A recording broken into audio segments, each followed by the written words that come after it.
m'avait demandé comment je dressais mes chevaux au pas espagnol.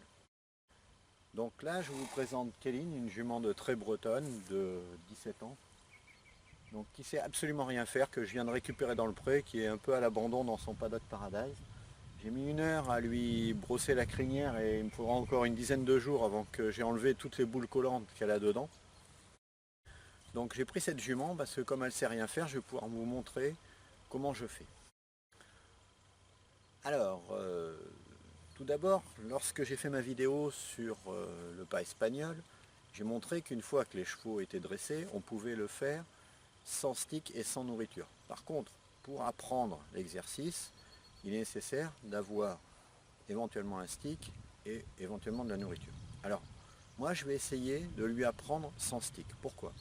Parce que le stick est une source de stress. Donc on va essayer de l'éviter. Bien sûr, si j'ai des exercices sur les postérieurs, je serai obligé de les faire avec le stick, puisque je ne pourrai pas les atteindre autrement. Mais sur les antérieurs, je n'ai pas besoin de stick. Je peux utiliser ma longe. Voilà, elle salive, donc elle commence à se décontracter. Elle se demande ce que je lui veux. Alors, par contre, je vais utiliser la nourriture, et plutôt, je vais utiliser le clicker training. Pourquoi? Parce que quand on veut apprendre un nouvel exercice à pied à un cheval, on génère du stress. Donc, la nourriture a l'avantage de calmer le stress du cheval. Donc, c'est très positif. Et le clicker permet de faire comprendre au cheval quel est le moment où il fait bien, le moment exact où il fait bien. Donc je vous conseille, quand vous avez un nouvel exercice à apprendre à votre cheval, d'utiliser le clicker training. Par contre, une fois qu'il connaît l'exercice, c'est plus nécessaire. Et puis évidemment, c'est pour les exercices à pied. Voilà, donc je vais essayer de vous montrer comment je lui apprends le pas espagnol. Elle n'a jamais fait, donc je vais voir si j'obtiens quelque chose ou rien du tout. Et puis on fera sûrement une série de vidéos pour voir les progrès que peut faire cette jument dans le pas espagnol. Voilà, donc je prends mon clicker. Si vous ne connaissez pas, voilà ce que c'est. Je vous montre, hein. Un clicker, ça s'achète dans une animalerie, ça coûte 5-10 euros.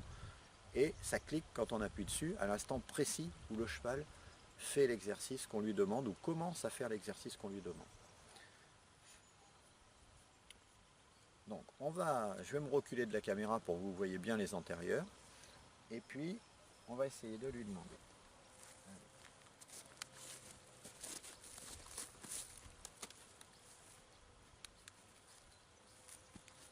Voilà, ok. Ok. Oh.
Voilà. Alors vous avez vu que pour l'instant, je lui demande juste de lever le pied. C'est la première étape, la première chose que je lui demande. Je ne lui demande pas de faire du pas espagnol dès la première séance. Je lui demande de lever le pied. Et vous avez vu que j'alterne les deux pieds. C'est-à-dire que je demande un pied, puis ensuite je change de côté et je demande l'autre pied. Donc je fais les tapotements avec ma longe à peu près une fois toutes les secondes. Je ne fais pas des tapotements rapides, je fais des tapotements lents, que la jument ait le temps de réfléchir entre les deux tapotements. Et quand je vois qu'elle commence à réfléchir, à bouger, j'arrête des tapotements. Parce que je la laisse réfléchir. Et je reprends ensuite, quand elle arrête de bouger son membre. Tout ce que je veux, c'est qu'elle soulève son membre de terre. Donc je veux qu'à mon indication, et vous avez vu qu'il y a une fois où elle l'a fait sans que je mette la longe d'ailleurs. Donc ce que je veux, c'est que à mon indication, elle lève l'antérieur que je lui demande de lever. Soit le gauche, soit le droit. Donc ça, c'est la première étape. Donc je vous ferai des vidéos pour les autres étapes au fur et à mesure de ces progrès jusqu'à ce qu'on arrive au pas espagnol. Alors je ne suis pas un pro du clicker, hein. Certains vont me critiquer en disant que j'utilise mal le clicker, mais ça m'est complètement égal. Moi j'utilise le clicker à ma façon, donc avec la nourriture, avec le clic au bon moment, je crois que c'est le principal. Et puis pour le reste, ça m'est égal, je ferai toujours des progrès au fur et à mesure que je l'utiliserai. Vous voyez que la jument n'est pas traumatisée, elle est restée avec moi, elle est venue avec moi devant la caméra. Là maintenant elle voit que je m'occupe plus d'elle, donc elle s'en va. Donc c'est très bien parce que c'est un nouvel exercice très stressant, c'est une jument qui stresse très facilement. Et donc là, la jument, du fait que je n'ai pas utilisé de stick et du fait que j'ai utilisé la nourriture, j'ai évité le stress. Au contraire, elle a mâché, donc elle s'est beaucoup décontractée en mâchouillant. Et de ce fait-là, elle était à l'écoute et j'ai pu lui demander des choses. Et j'ai pu obtenir qu'elle lève les pieds. Donc je vais la laisser réfléchir. Et puis, dès que j'ai le temps, alors j'ai pas le temps cet après-midi, donc on fera plutôt ça demain, je recommencerai jusqu'à ce que j'obtienne très facilement le lever de chacun des deux antérieurs. Et ensuite, une fois que j'aurai le levé, je lui demanderai l'extension. Mais on n'en est pas encore là. Voilà, à suivre.